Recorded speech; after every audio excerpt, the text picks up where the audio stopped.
So comment, subscribe, dislike, or like. Check out the links in the descriptions for other of my sites, other activities that I'm involved in.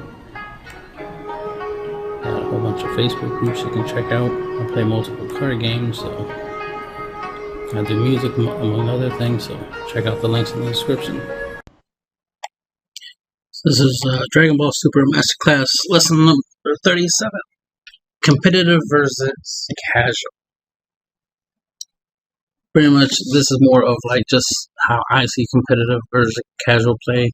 Like what I consider to be competitive play versus what I consider to be casual play. Because there's some people who will there's some people who pointed out to me that they consider like my decks ideas more of casual than competitive. And they point out that most people who see my stuff, my videos, are more competitive than casual. Therefore, they're coming from a competitive viewpoint. So when they look at my stuff and they have things to say, right, is based off of that view from the competitive aspect. But the confusion in that idea is assuming that my decks are not designed to be competitive. They're not designed with the intention of being used in a competitive setting. I consider myself a competitive casual because the way I play and the way I build my decks are designed to be for competitive play, but I don't have the competitive setting to play, competitively, right? A lot of the tournaments that recently has happened, that people have been, going to events, are at times where I'm asleep or, unavailable. So I'm unable to go to these events. So I can't play competitively. So the best I have when it comes to playing the game at all is playing it casually, as in playing it through casual means, as in untap. Or maybe somebody, if any of my friends who play the game, actually feel like playing the game with me, then I get to play that way. But it would be more casual than competitive. Because I consider myself more competitive than they are. I'm always trying to fine tune. I'm always trying to find ways to win faster. They tend to lean towards more just playing what they like and what feels comfortable. They like what looks cool to them, and then they try to make it work. Nothing wrong with that. If you can make it work, right? There is skill in that, making something that's not inherently strong and making it strong. That is a skill there. But to each their own. I do lean towards more playing cards that are easier to use, they're really strong, but I do have the habit of trying to not play too many cards that are too easy, like that don't require a little thought, a little bit of creativity, because I like to have a bit of flexibility. Play some of this background. Sorry about that. I had to play some videos in the background to talk. So this is some old footage, Mecha Frieza versus Crit Vegeta. So you'll see a whole bunch of old Pageman cards in Mecha Frieza at full power. So anyway, as you can see, like how it looks like, the idea of competitive. Mecha Frieza is very fast, very combo orientated, and then you got Vegeta inherently with the crit ability, and then you give it double strike, crit, means you're not giving your opponent any hand advantage. That to me is the idea of competitive. Oh snap! Hell no! I saw Ghost attack Trunks. It goes to attack Gold Tanks. Super Saiyan 3 in there. What kind of build is he playing? I thought he was playing like Mecha H or something. Let me find out he playing the one card win con. Okay, I'm a little impressed. That looks a little bit more casual to me. But actually, that card I definitely classify as more of a competitive card than a casual card. But anyway, because it's literally a one card win con, why wouldn't you? It's like thinking Android's 16 turn size is a casual card. It's like, no, that's a competitive card. It's the kind of card you want to play. Clearly, somebody searching out their Whis. Okay, yeah, I gotta remember that this was back in the old days. There wasn't that many cards to play. Like he really got Godbreaker, Goku and stuff. Energy, like okay, he's going that route. And he went and searched out Whis and stuff. All right, man, this is some classic stuff right here. All right, anyway, back to the subject at hand. So, it's weird for anybody to think that I don't design to be competitive. To be competitive, I'm always trying to create new ways to win the game. Always trying to find ways to win the game faster, or at least if it's not fast, at least kind of drastically increase the chances of winning. Right, finding ways to deal that last 2 damage. Right. So I'm always trying to find ways to get to that end goal as well as streamline the deck in a way that achieves that goal, but also gives you the flexibility that, depending on how you use your cards, gives you certain outcomes. The way I play is definitely way different than how a lot of other people. So I consider the way I play competitive. And so I'm assuming that the MicroRecords player is actually using red blue. Playing some blue stuff right there. He pretty much did the same thing his opponent did, just search out the Whis. I guess that was the way to play back then. Yeah. I guess red blue MicroRecords. I guess that was. I'm thinking this must have been before apes. That's what it is. This was before Mecha Apes. I was thinking this was a Mecha Apes gameplay, but it's not. It's not Mecha Apes. Some type of blue ramp deck. Just trying to ramp into some stuff. See, he has red blue ramp. He has objection stuff in the deck. Right, cool. So he's trying to ramp both into the Go tanks. Got it. All right, cool. Anyway, so that's the kind of stuff I would do. Right? I gotta try to come up with some creative way to do something, like being able to summon a couple, 3 tokens, and then they have double strike, and the card you play has double strike, 8 damage on, off of 1 card. That is the kind of slickness you wanna do. So anyway, so competitive play for me is the idea of like you're using generic cards that are pretty universal. That's what I consider to be competitive. Is that the cards gotta be as universal as they possibly can. I'm not really into the idea of things that specifically work against specific things, right? Like it's like, oh, this card's only good if my opponent has Android 16 turn the tides. Like I expect it to be more than that. I expect the card to be good in any situation. So, like one of the things when it comes to competitive, like what I expect to see in the competitive scene, especially as the idea of competitive players, that I expect them to really, really, really go all in crit. Like there was a time. That's why it's funny to see people not using crit Vegeta anymore. So in fact, it's like it's still crit. It's not like there's new leaders that have crit that people are like playing. No, people are playing all types of different things. That's cool. I'm not saying that they can't do that. I'm just pointing out that it's like I see that playing any leader as more of a casual thing than a competitive thing. Competitive, it should be more leaning towards certain concepts. Leaders with crit, for example. Leaders that draw, right, on the front side, preferably, right?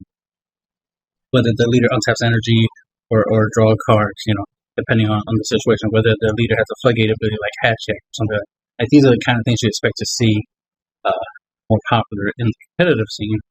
is that idea. The idea of trying to do things more than a casual player would. A casual player will grab a structure that can use whatever is in there, right? For example, for a competitive player, specifically be like, yeah, all my battle cards that I designate specifically for attacking can have crit. If I'm right, that 3-drop Vegeta right there in the video, that has crit. The leader has crit. Once you activate the effect of it, so your opponent's not gaining anything from those attacks. All he has to do is throw in some double strike on, which I haven't seen yet, so he's a little lacking. Where's your if you're going mono blue, where's your encouraging President Monaco? If I'm right, it should be available at that time. They should have had that deck so that you could draw a card plus get double strike to the leader, so that would clear a double strike crit, right?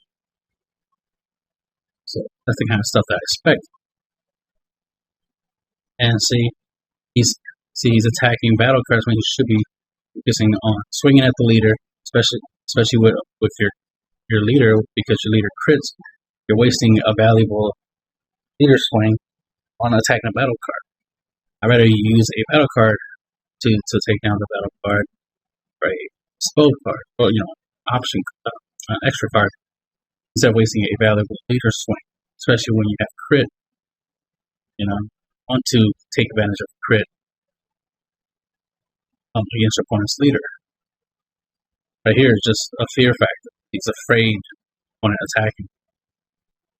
It's like, well, you should keep your defenses up. You should have negates and blockers, and the ability to out combo the battle card's attack. So you shouldn't be worrying about his battle cards. You should be worrying about dealing your opponent damage. Your opponent's like at 4, and you're already on turn 4. If I was playing, my opponent would already be at 2 life on turn 4. Wouldn't be none of this yet 4 life bullshit, because he's taken so long. If I check, right, both of them are at 4. Right, both of them are 4. I would have still been at 5 life and my opponent down to 2. But that's just me. Anyway, so stuff like critical, double strike, or any triple strike, quadruple strike, any damage output would be important. I remember people used to argue about damage output doesn't matter. It's like, but it does. The goal is to deal 8 damage. How does damage output not matter? How does it not matter to double strike, triple strike, quadruple strike? How does that not matter? How does it not matter that in one turn I can swing for 12 damage? How does that not matter? And there'll be people literally try to tell me that doesn't matter, that that's not impressive, that I'm impressed with my decks that can do 12 damage on turn 3. Like, how is it not impressive? How is it not impressive to be able to output that much damage? Granted, I'm not saying that on turn 3 I would deal 12 damage altogether, but I can output 12 damage, which means even if half of that was blocked, right, blocked, negated, out comboed, the other half will go through. So if I swing for 12 damage, let's say only 4 damage go through, it's still good. I swung for 12 damage, but only 4 got through. All right, cool. At least 4 got through. Think about it. If I did less than 12, those 4 damage would not have gone through, because if my opponent can stop 8 damage from going through, you know what I mean? If I had less than 12, I would have dealt nothing, right? So good thing I was able to output more. So that's why it seems weird when people try to tell me that try to tell me I'm wrong about something that don't make sense to tell me I'm wrong about. Like, you're gonna tell me damage output doesn't matter, and then like their retarded response would be like what they consider to matter, like, oh, card advantage, like, but your card advantage is supposed to lead to you using those cards to play the game to win. Therefore, damage output should matter, because the way you win is by your opponent running out of cards from their life, not by you drawing half your deck. Drawing half your deck don't mean shit. Reducing your opponent's life to 0 means something. So it's like, it's weird philosophy, weird view. And hey, teach them. If you want to believe that drawing cards is more important than dealing a lot of damage, hey, you do you. You play the game how you want. But don't try to tell me that I'm wrong for, putting more priority on dealing a lot of damage over drawing a lot of cards, like, as an example, or any other thing. It's like if I put damage output as top priority, then that's top priority, right? So, generic cards, critical, double strike, dual attack. You want your attacks to go through as much as possible. You don't want to spend, you want to definitely play stuff for free if you can play stuff for free, for cheap, and things of that nature. So it's like always looking for the best among the cheapest, right? Get more bang for your buck, right? Get more, pay less. There you go. It's the idea of pay more, get less, not pay less, right? Get more, get more, pay less. So I see that as something, that should definitely be something you see a lot in the competitive play. Is get more for less, but also do more for less. I see a lot of people try to.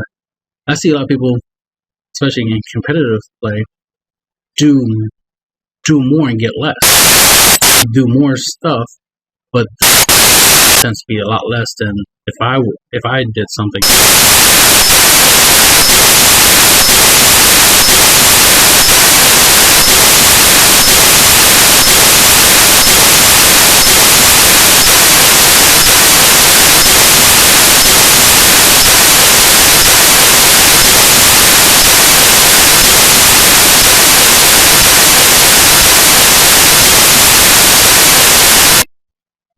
That's not worth it. I'd rather just swing with the leader and double strike with the leader, right? That's way less. That requires way less commitment, way less versus just to get a similar result. Hopefully, the attack lands and deals 2 damage. But some people would literally spend 4, 5, 6 mana, energy, right? Trying to do 2 damage. It's like play something that's pretty strong, but no guarantee that the attack will go through. But if the attack goes through, alright, cool, but you spent so much just to do something so simple. That's what I'm trying to say. Like, you put a lot of effort into 2 damage. Like, I can respect Selzeno because you put a lot into play Selzeno, but at least it can do 4 to 8 damage. I can respect that. The effort going into that. Just like this go tanks in the energy area. Pay 5 and get 3 tokens. And if you have 4 or less cards in hands, the tokens and the 5 drop have double strike. So that's potential 8 damage. That matters. That I respect. So of course I'm a fan of go tanks and I play him myself. So it's like, yeah, that makes sense. That's the idea of being competitive. Some people have different viewpoints, so teach their own, however way you view for it. But for me, competitive definitely needs to lean more towards generic cards. Creativity, skill should be a factor, because if you're really good at the game, that doesn't exist in the game, right? Like, you can do stuff that cards don't have. And I noticed one thing that really annoys me is that a lot of players are obsessed with the idea of like cards being more important than the player. Like, a deck being built a certain way is more important than the person who plays the deck. So much stock on the effects and the cards, and they put too much. Even some complain that I didn't have like SCRs or SPRs or something like that in some of my. Then what they cards that I'm unaware of, right? Maybe SPR means super rare. I mean, like super combo or something. It's not hip.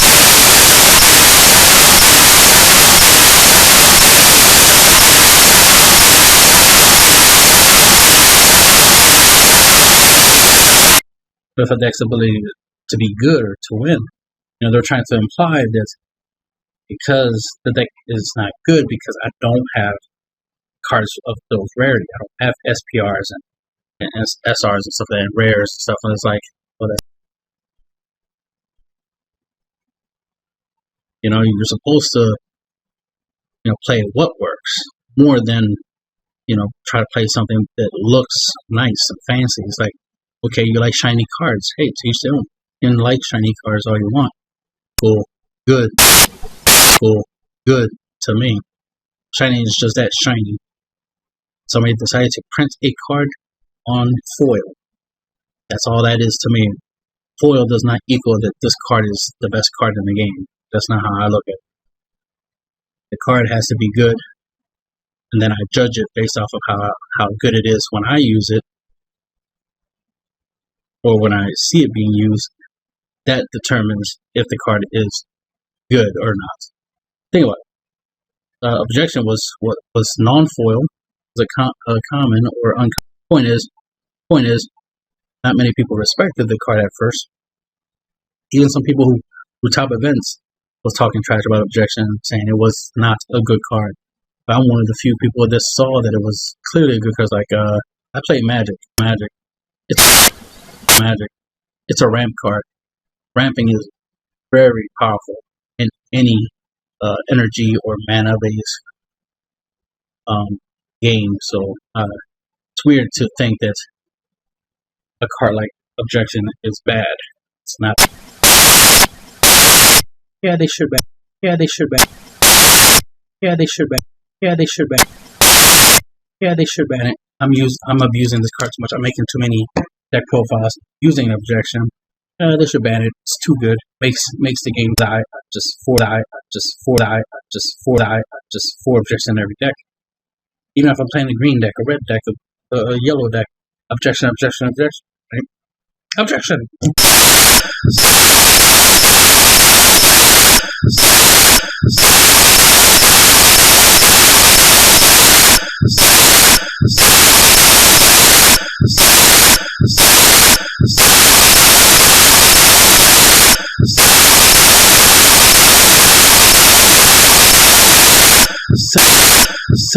Simple.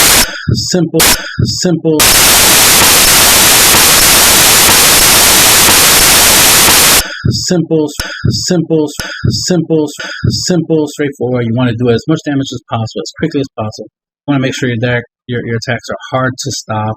That's where dual attacks comes in, or effects that prevent your opponent from blocking,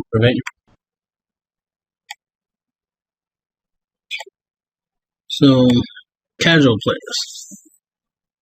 Something I need to point out is that something I noticed that happens a lot in the community, where the toxicness comes from my observation, is that it's from the fact that you have a lot of competitive groups, groups that cater to the competitive scene, to the idea of playing, sharing information, knowledge, experience, and stuff like that, and information about the game, which is useful, especially if you're a competitive player, right? You want to be in the know of what's going on in the game itself, in the community, in the world, right? And the competitive scene, right? The meta, whatever you want to call it. But you've got casual players in these competitive groups arguing, complaining, disagreeing, just having a different viewpoint. It's like their viewpoints aren't invalid or anything. They're not wrong. They're just in the wrong place. It's like, yes, the game should be for fun, right? When you're playing the game for fun. If you're a casual player playing for fun, you play this game for fun, you're not trying to spend thousands and thousands of dollars, but play the game, great. Play budget, play, for fun, play with other casual players, interact with other casual players. But what's so weird is that you got these people trying to be so inclusive.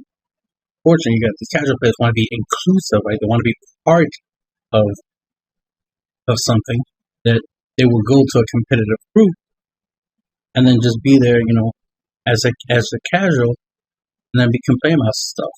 Oh, the card price is too high. Oh, because you competitive players, it's hard for me to get certain cards for cheap because y'all causing the prices to go up and blah blah blah, this, that, and the third. And it's like, But the thing is that the stuff that's going up in price are usually very, very popular among competitive players for competitive play, which means you as a casual player shouldn't be using those cards.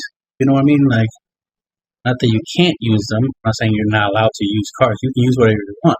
I'm just saying, you logically, as a casual player, you wouldn't be playing those cards per se, unless you pull them out of a pack or something. You're a casual player, which means you'll buy packs more and play whatever you get from those packs more than a competitive player. A competitive player would literally look for specific cards that do specific things, buy 4 copies of them, and from TCG player and have them come over to come to the house and then use them. They'll even proxy, play test to make sure that it's worth buying the cards and so that, and then use them, play them competitively, right?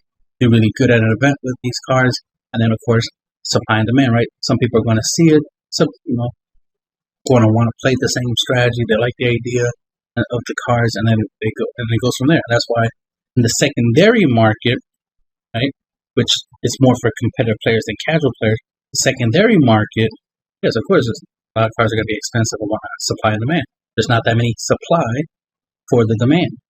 But again, if you're a casual player, you shouldn't be complaining about the cost of cards, considering the fact that you should be playing what you can afford, which means whatever comes in a booster pack. If you buy a booster pack and there's a baby Hatchiak in there, oh, good for you. You got a $500 card out of the pack. Go ahead, use it, play, have fun. And it only costs you, what, $5, $4 or $5 for the pack? Lucky you. But if you're just going to go in the secondary market, go online, be like, I want that card, and then be like, oh shit, it's a $500 to $600 card. That's ridiculous. That's bullshit. Blah blah blah blah. And complain. It's like, oh, no. It's a very popular card. Clearly not easy to come by. It's not like it's a common. It's not like it's infinitely printed. It's not like there's millions of copies of it. So of course it's going to be hard to come by. So you're not going to pay $600 for it, then you're not supposed to have it. So to complain that it's costs a lot, it's ridiculous. It's like, we're going to just buy packs. Maybe you'll pull one. You are a casual player. You play this casually. It shouldn't be that big of a deal for you to have the card or not. You can play the game with or without it. Now, if you're a competitive player, you'll be like, oh no, this card's so good. That I'm playing really, really needs it. That can search it out maybe or draw into it a lot. It definitely can help me, win more consistently if I have the card. So then they're going to spend the $600 on it. If they feel like they truly need it for how they play. But if you're a casual player, you can play whatever and be fine. I hate the idea that you got one of many things I hate, right? But you got competitive players trying to promote the idea to casual players that they need to play a certain way, that they need to play like how competitive players play. So you got to play the quote-unquote best deck, right? And quote-unquote best cards in the game. Spend a lot of money to play, you got to be rich to play this game. It's like, this game is expensive, blah, blah, blah, all this nonsense. Like, no. The secondary market and the competitive scene is expensive, but not the actual game. The actual game, buy packs, buy booster boxes, get a whole bunch of good cards, play the game for cheap. This game is cheap. Like many other games, it's cheap. Ironically, it's actually a lot more cheaper than most other card games, because a lot of the best core stuff to make, to build a deck or archetype, like let's say you bought a certain archetype, like let's say the baby Blue Baby deck. You don't have to have the Golden 8. You could play the baby deck without Golden 8. You don't have to have it. Just like you don't have to have Baby Hatchiak in the deck. You can play a budget version. So casual players, like I was saying, I noticed that they have a habit of wanting to be included in stuff, even though they play casually.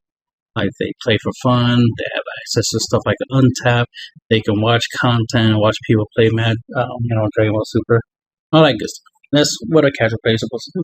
And casual players are supposed to use any pocket change, any leftover money after they pay for important stuff like food and bills and things of that nature.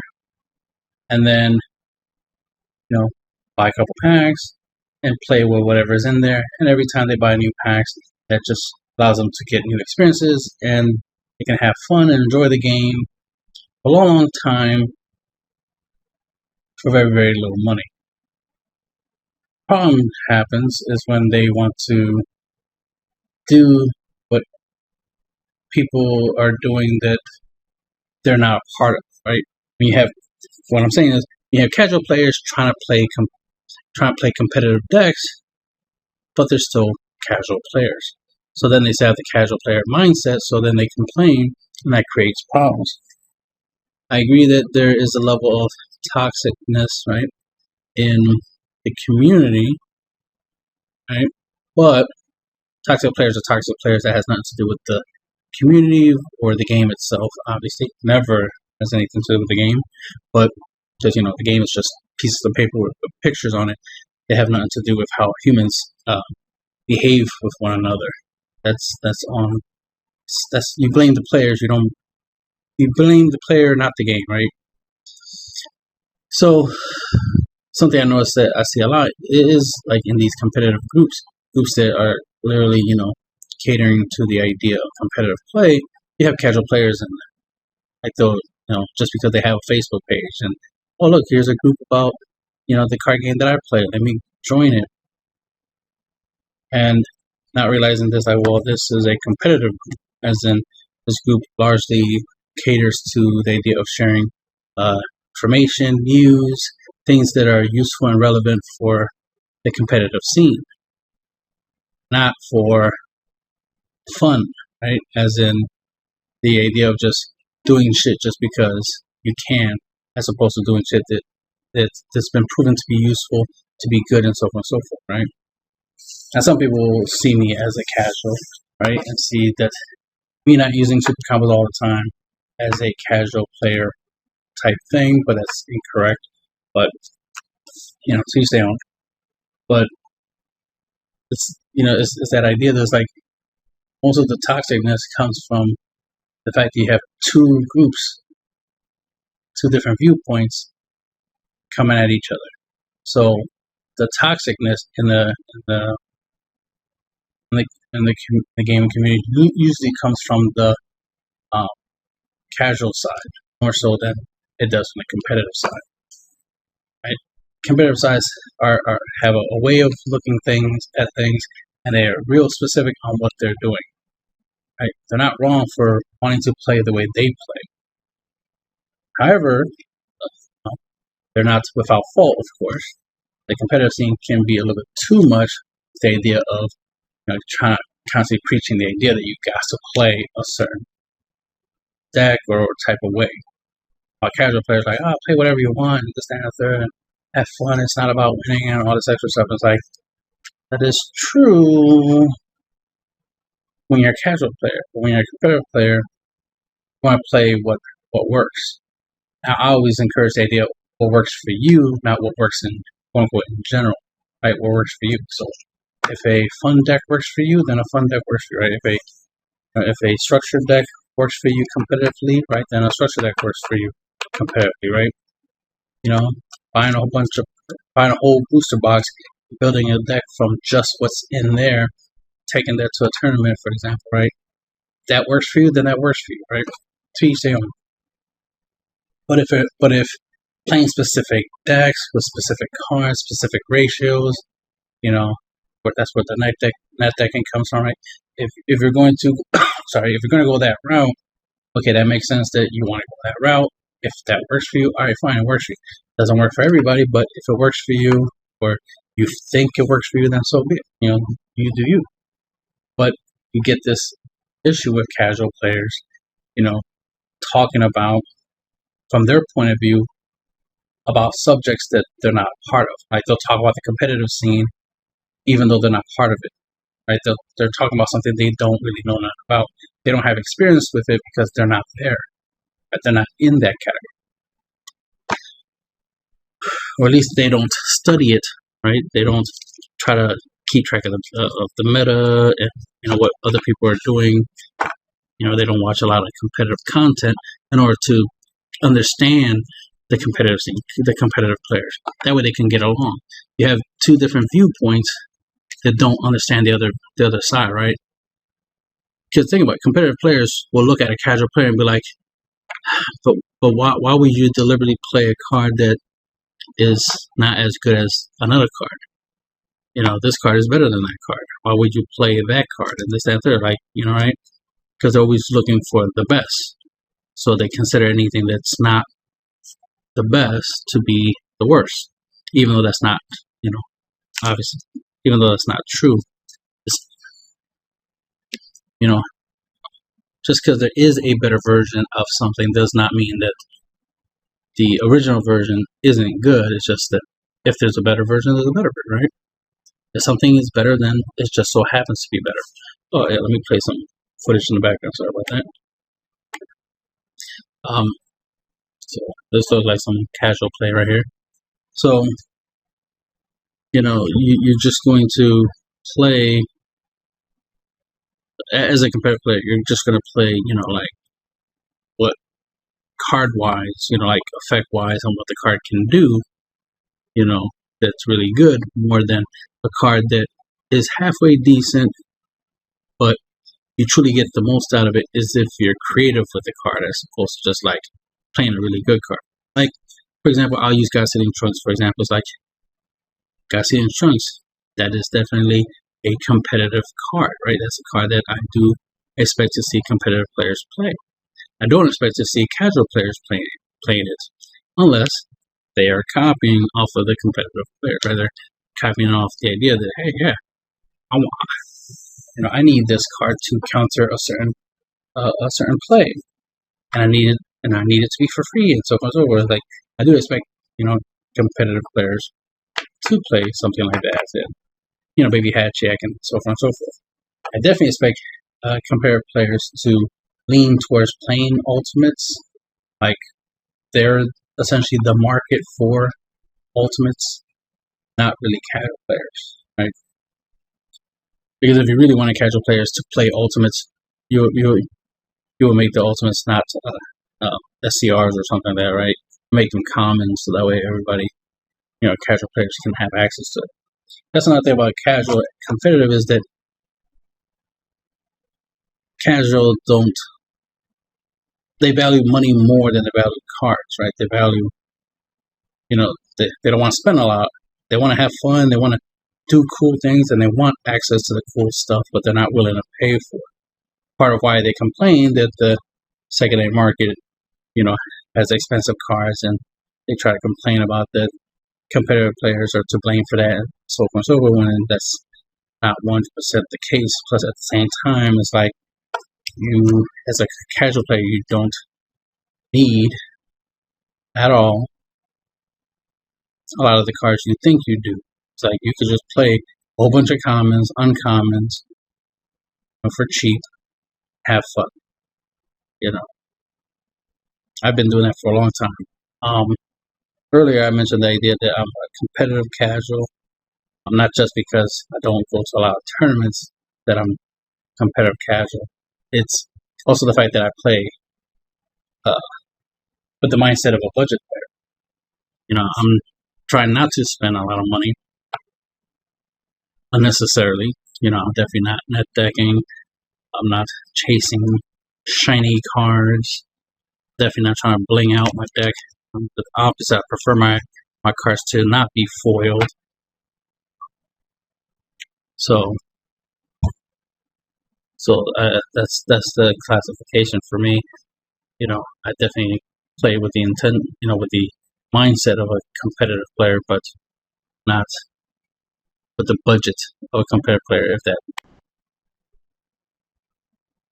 So it's really important that casual players, you know, try to keep their thoughts about the game, casual thoughts, I should say, about the game,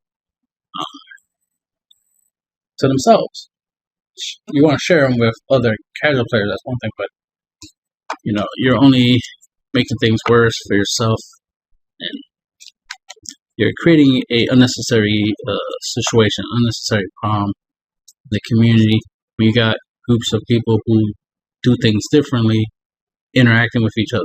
It's if y'all want to cross train, as they say, right? If you're a casual player and you want to play competitive, then go ahead, transition, right? Learn how to play competitive, and vice versa, right? If you're a competitive player but you want to play casually, then go ahead and play casually. Like, ain't nothing wrong from going from one side to the other. The game is still the game regardless. It's a game at the end of the day. But you have these scenarios where you have people who are die-hard, casuals, die-hard competitives, and that creates a problem when they're clashing. Because then you have someone like me who can be in either category. I could be competitive or I could be casual. The choice is mine. I'm flexible that way. But you have some people who aren't flexible. Some people who are specific in this, and they want to do things and they believe things are a certain way. So much so that they'll disrespect somebody for doing things differently or thinking differently. It's like, at the end of the day, it's a game. We all are allowed to play however we want. Now, I can understand, and I'm okay with people not wanting to play against me because they rather play against somebody who uses super combos all the time. All right, fine, to each their own. Or plays less unit cells or whatever, right? Doesn't bother me. If you rather play somebody you feel that's at your level, right? You rather play somebody you consider equal in the way you play, and I'm okay with that, and I can agree with that. But I also like the idea of some diversity. The idea of people being different and doing different, because being different is a good thing, not a bad thing. There's too many people. That's another thing. Too many people are trying to be the same, and that's where you get a lot of this bullshit on the internet. This toxicity, right? Because everybody's trying to be the same. So then when I do something different, then you got somebody coming at me for being different, making it seem like I'm wrong for being different. It's like, nah, you gotta be the same as the rest of us. No, I don't. What makes you think I want to be like the rest of it, right? What makes you think I want to be part of your group, right? Your side. Like, let's say there's sides, right? You have the competitive side and the casual side. What makes you think I want to be on your side? I might want to be on both, or maybe this week I want to be a casual player, and next week I want to be a competitive player.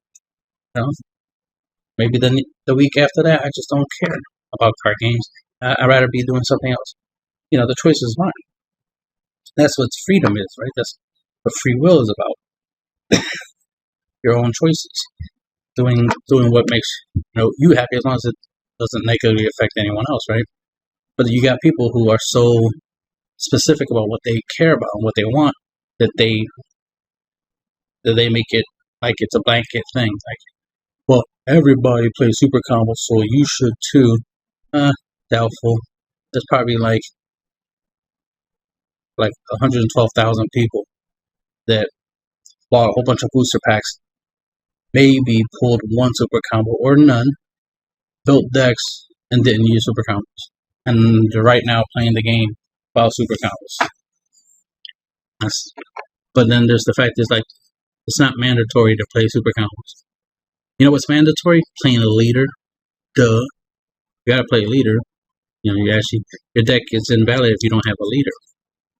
So clearly I play a leader, so that's not a problem, right? But super combos are optionals. How many units you put in your deck is also optional. So you put as many as you want. So, like, since I don't have restrictions like in Ultimate, you don't see me playing 4 copies of an Ultimate in my decks. Clearly I play 1 because there's a limitation. So, the idea of, like, thinking that I got to do things a certain way is like, no, I do what works for me. And if I can, if it works for me not to use super combos, then so be it. And it's so weird for that to be a specific thing, because, like, the thing about super combos is it's just a battle card. That's it. It's a battle card with a keyword skill. Talking about it is like talking about a battle card with crit or a blocker. Like, yeah, I don't use blockers in all my decks. Sometimes I do, sometimes I don't. I notice no one makes a big deal about me not using blockers in a lot of my decks. or me not using triple strike, dual attack, and so forth and so forth. It's like no one seems to have a problem with me not always using certain keyword skills, but super combo is the only keyword skill that people want to complain about. Like, how dare you not have that keyword skill in all your decks? It's like, it's optional. I can actually not use that. I could choose to play it or not. But anyway, it's just so funny that like how big of a deal super combos is for people, that they really want to make a big deal about it. And there's people who will disrespect me because of it. Who'll try to be like, oh, nah, man, you're not a good player. You know, competitive players play super combos, blah, blah, blah, blah. Try to downplay me, try to talk down to me. It's like, no, that's not cool. That's disrespectful. Don't talk to me like that. What's wrong with you? You know, it's like I play however way I want to play. And if I play without super combos, then that's just how I do. You know, to be like, oh, good players play super combos. Like, good players can actually play without them. That's what makes them good. I notice a lot of people trying to redefine words, especially Gen Z keeps doing that a lot, trying to change the definition of words, trying to change language to fit what they want it to fit. Oh, good players play super combos. No, good players can play anything. Can play super combos, can not play super combos. It's like saying a good BMX a bike rider uses training wheels. A good BMX, stunt person can, they use training wheels. All those guys that, you get what I'm trying to say. Like the idea of like, just because you say that something, like, like just saying, competitive or pro players play super combo, therefore I have to do it too. It's like, no. Saying that, classifying them as pro, like implying that they're so good that if they're doing it, we got to do it too, because that's what the best people are doing. That's what the best players are doing. Like, no, they don't have to do nothing that they're doing. We could do the total opposite, still do good.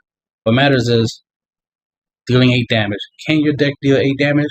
Can you make decisions that end up you dealing 8 damage to your opponent before they do? That's all that matters. It doesn't matter what the pros or the best players in the game are doing, because that's irrelevant. We all know realistically, the best players of the game don't actually play competitively. They just exist. They're really good at the game, but they don't go around trying to prove it by going to competition. Now, it'd be awesome to see the best players to truly play the game, to actually be playing competitively, because it'd be cool to see them in action. But again, the real best players are not the ones who play competitively. A lot of the best players, they play for fun. A lot of the best players spend time teaching people how to play, right? At their locals or online or whatever. Those are the real best players. People who can build decks from scratch without having to go online and look up deck profiles to try to net deck. Like, no, real good players are. You don't know what the real good players are. That's the thing. You don't know what a real good player looks like. You only know what's out there. What's out there is good, but ain't great. There's some really good players out there. Really, really good. They can take the worst deck and do amazing things with. But oh well, that's for another conversation. The thing is, casual players, something I wanted to say about casual players earlier was the idea that casual players, they understand the game more than competitive players. When it comes to the core concept of the game and how the game plays out, of course, competitive players will disagree and be like, no, we understand the game way better. we mastered this, that, and the third. It's like, technically, but a lot of competitive players are more about repetition, more about doing the same thing over and over again. No matter what new cards come out, no matter what new mechanics come out, they tend to want to categorize it into, certain categories like aggro, control, mid-range, blah, blah, blah. Like,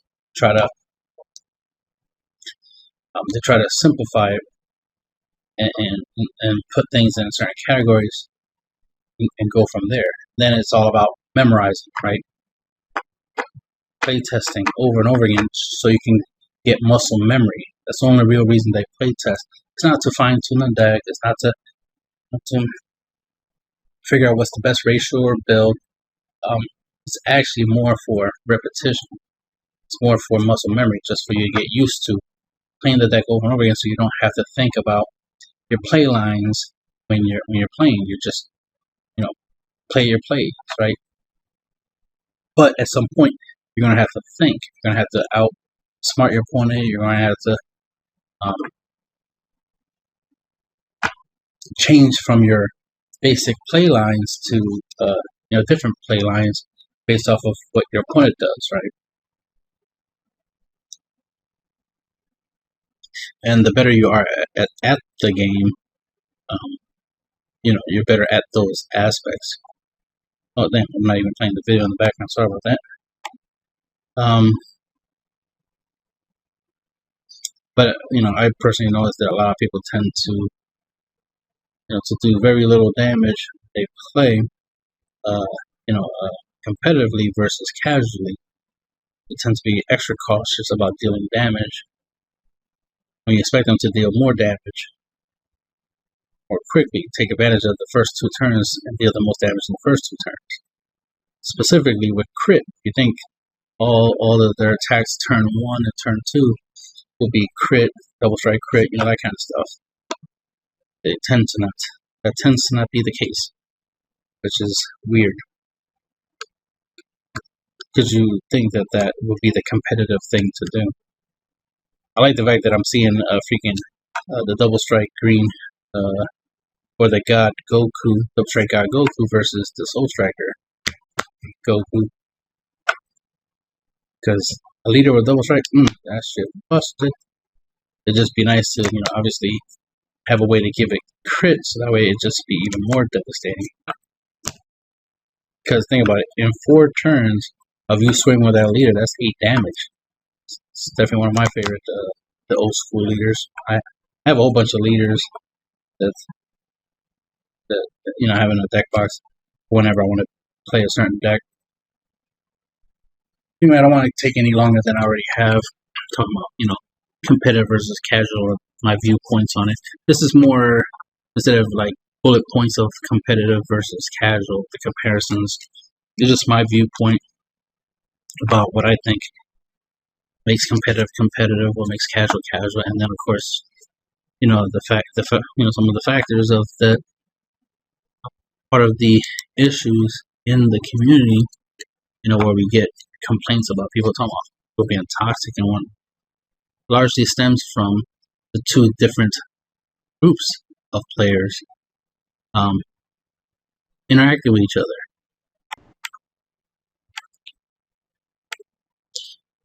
So I forgot what I was saying.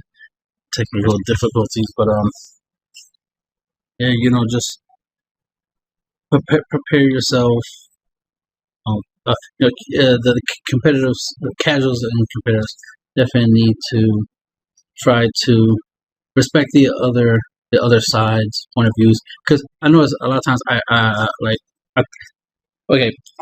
take to account that when someone talks to me, messages me, that maybe they are new to the game, or they're just curious, they don't know what they should know, or whatever. Like, I give them benefit of the doubt. I try to be as nice as I can with some people, right? It's just a default thing, right? I'm gonna be nice because that's just who I am, the person, and everyone should be nice, right?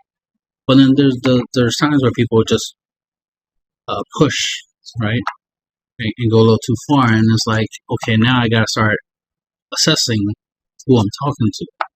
Is this person a troll, right? Just somebody who's deliberately, trying to be an asshole, deliberately trying to, make it seem like they don't understand what I'm saying, or they don't know nothing about the game and this and that third, and they're just doing that just to get a negative reaction out. Or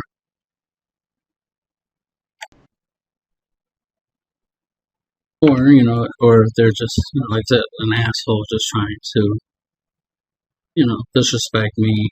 And that's usually, like, if you ask me a question, I'll gladly answer. Like if you ask, like I've been asked, a lot of questions before, obviously, especially about like super counts, for example, like why I don't use them, blah, blah, blah. And I've explained it. But some people just tend to go too far, and they tend to argue with me. It's like, oh, no. You asked a question, I gave you an answer.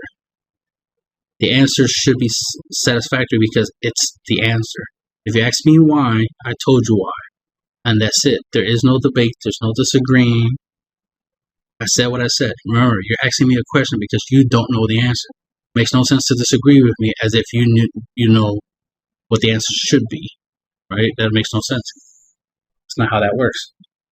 If you ask me a question and I give you an answer, that is the answer. That's the end of the conversation. But there's some people who want to push it. And usually it's, because they have opinions. It's like, well, I don't care about opinions. I care about facts. The fact is, I got to the point where it's like, yeah, I don't use super combos a lot. I got to that point. That can happen. That's an actual thing that can actually happen. You can actually not play something. I could actually just not play Dragon Ball Super, period, if I wanted to. Those are options. I can do that. It's weird for somebody to assume that I don't have a choice. I have to do something. It's like, no, I don't. Do whatever I want. So I can use them or not. So, I get into those types of situations where it's like, just because somebody strongly believes in something being done in such a way that they want to lean towards that. And like I was saying earlier, was you got a lot of people trying to be the same. They're trying to be just like somebody else. That's why they think that, net decking is good, net decking is okay. It's like, no, because we know why you net deck. Because you think by copying somebody else's deck, you become that person. You are not Shao Kahn. You do not have the superpower ability to change into somebody else. You're not an exact clone copy. You are, just because you wear Michael Jordan sneakers and jersey does not make you Michael Jordan. You're still who the hell you are. You're still whack, right? You still can't dunk, and the list goes on, right? Like, you are who you are. Can you try to strive to be like someone else? Yes. But you are not like them. Anybody who copies my decks, who net decks off of me, you are not me. I'm still who I am, and you are still who you are. You're using a copy of my deck, yes. A copy. You're not going to be playing the deck the same as I do. I saw a gameplay of somebody using one of my Hatchiac decks, and they played it totally different than the way I play. So it's not the deck. Think about it. That person and me have the same deck, right? We're using the same deck, but we used it differently. The way I use it and the way they use it are totally different. So the results are going to be different, right? Drastically different. So that's why you keep. It's so annoying when somebody makes a big deal about like one of my decks. Like when I post a deck profile, they want to make a big deal about, oh, why are you playing this? Why are you not playing that? Oh, this, that, and third. Making a big deal. Not understanding this, like the way I play and the way you play are different. What works for me works for me. What works for me does not necessarily going to work for you, and vice versa. Like what works for you is not going to work for me. I mean, just recently, today, somebody asked me about a food shrouded in mystery. How they noticed that I don't play the card. Ironically, I own a playset of the card in real life, so I could play the card. Thing is that I don't play the card, and I can understand, and I was asked why not. And I answered it. The main thing is just that the conditions to play it, 6 energy and 10 cards a year drop, overall 10. Those conditions are part of why I don't play it. It's a nice 30k double strike with a decent auto, but it's 6 energy cost plus overall 10. Those I could if it wasn't overall 10, right? If it wasn't overall 10, I think I probably would play if it was overall 10. If it didn't cost 6 energy, I probably would play it. But because there's some decks I could use it in if it didn't cost 6, right? To trigger the overrun. But that's the thing, is that the 6 cost is one of the issues. I'm always trying to win on turn 4, turn 5. I prefer that. I don't want to wait to turn 6, 7, 8, to 10, right? To try to win the game. I want to win sooner. And he's a finisher. He's a good card to try to finish out the game, but I'd rather have him sooner than later. So that's why I'd rather use a Mirror Creator Absorb or Fu Banisher. Banisher Fu. I also have Banisher Fu. I have all 3 of these cards I just mentioned. I have all 3 of them. But I mainly use the Mirror Creator Absorb because of its ability to go tall. And its summoning condition, the overrun 4, paying 1 energy is right. It's 1 energy. It's 1 energy. It's much easier for me to meet that criteria than overrun 10 and pay 6, right? So that's part of it. So that explains that, and it's justifiable explanation. It just doesn't work for me. The card's good. I agree, it's a good card, and I own the card. I just don't play it because I never seem to be in the positions for it to, for me to play it. For me to be like, oh yeah, I need this card because I could always play it. I could always summon it, and I could always win with it. But I do use stuff like Android 16 turning the tide, right? It works. Why not? So I do play what works, and that's what I'm always looking for. I'm always looking optimally for what works for me. That's why, my decks are, like I said, are meant to be relatively competitive. Because think about it, I got 30k beaters in this deck, 30k, right? 30k. You got 20k over here. You got 20k here. This could be 30, 40, or 50k. Here's a 40k. So it's like, clearly I build decks to be competitive by having really high attacks for low energy costs. Got multiple negates right here, right? There's a negate over here. Got the Deadly Defender over here. Got this Floodgate negate, plus it's a blocker, right? I got a board wipe, right? I got a way to take control of something. I got another Floodgate negate, plus it's a 40k body, plus the ability to take my opponent's battle cards. So it's like, this deck is meant to be it's designed to be very competitive, right? Or at least have the tools for competitive play, even though it's based off of, being a little bit of a theme deck. So to some people that will look at this as more of like a fun deck because I'm using a lot of the Goku Zenos in the deck, so it just looks cute, right? Look, instant transmission command mana. There's Goku Zeno, Goku Zeno, Goku Zeno. So it's a Hatchet Goku Zeno deck. So some people will look at this as a little fun gimmicky deck, right? Because it's based off of me using a whole bunch of Goku Zenos, but it's like, well, yeah, there's that, right? There's one way of looking at it. But if you really look at the cards, these are really good cards. They're really strong, so that gives you the competitive edge. I mean, Dark Broly has a whole bunch of 30Ks. That's competitive, right? Or at least was at one point, so why wouldn't this deck be a competitive deck? Right? So I got a lot of good cards that, it's meant to help you battle. Even if you see this as a fun deck, if I went up against a meta deck,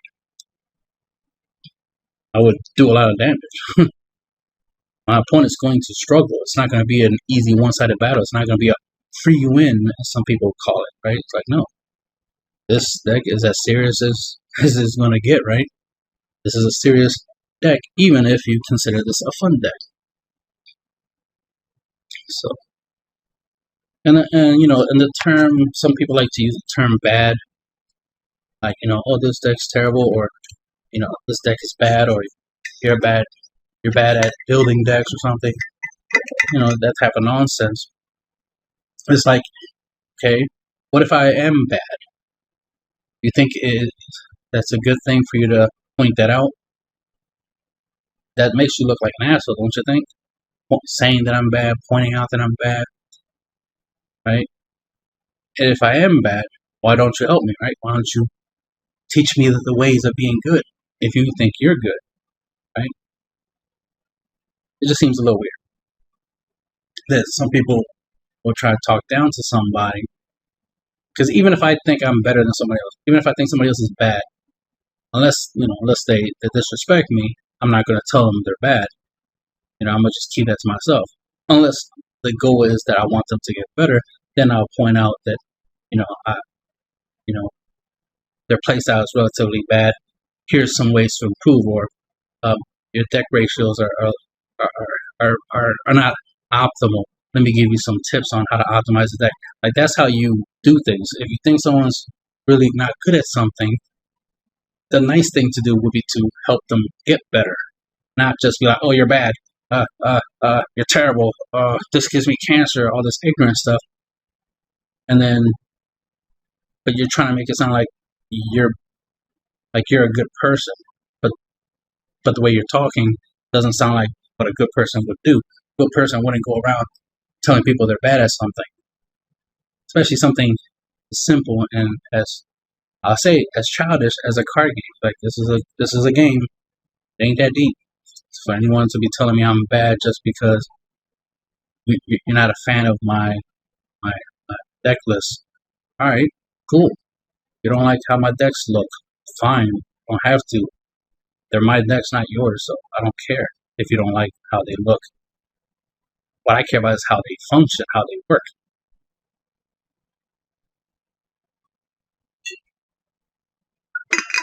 When I play, I never think like, oh man, if I had a super combo, you know, the game would have been different. Like, no, never think that.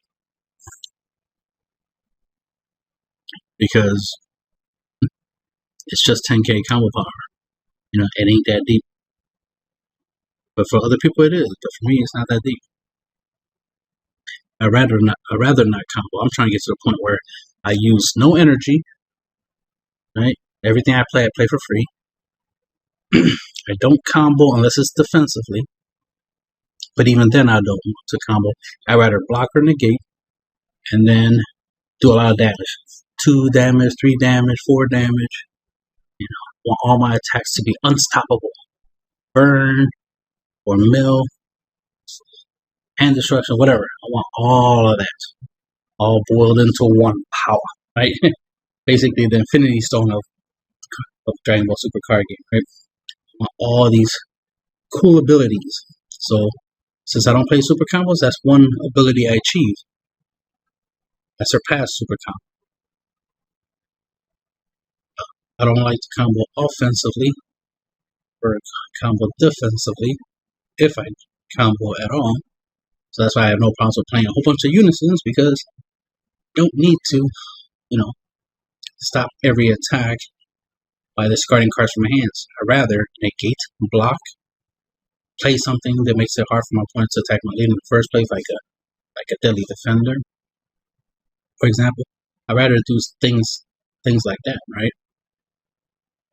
You know, I'd rather play Oceanus or negates or put up a blocker, you know, to block attacks. Preferably a unison blocker, right? Like how I have with this deck.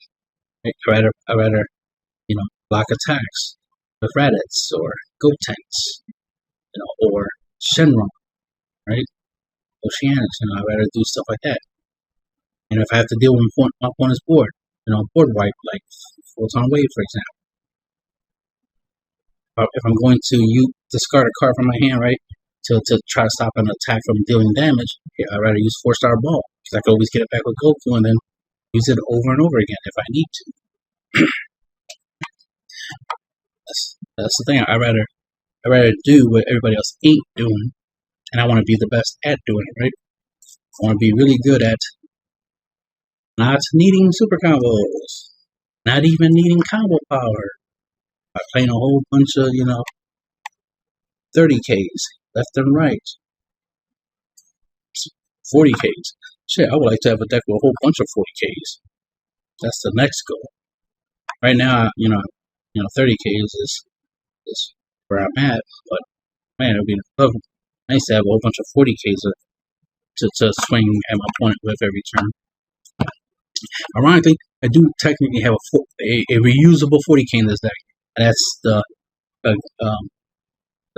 Goku 30K Goku along with the 4-star ball, and that right there is a 40K swing every turn. So I do have that, but it would be cool to have a whole bunch of battle cards that have 40K off the bat.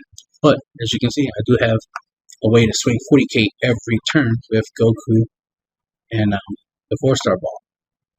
And the way I get it out is obviously Goku Adventure Begins. So there's that. So that's the thing. So that's what I'd rather be doing. Swinging 40K left and right, bang, bang, bang. Hit my opponent hard. Shit, I could bring this out. Pay 6 energy, right? Bang, bring this out as a 40K. Great swing with that. And that'll be the end of this video.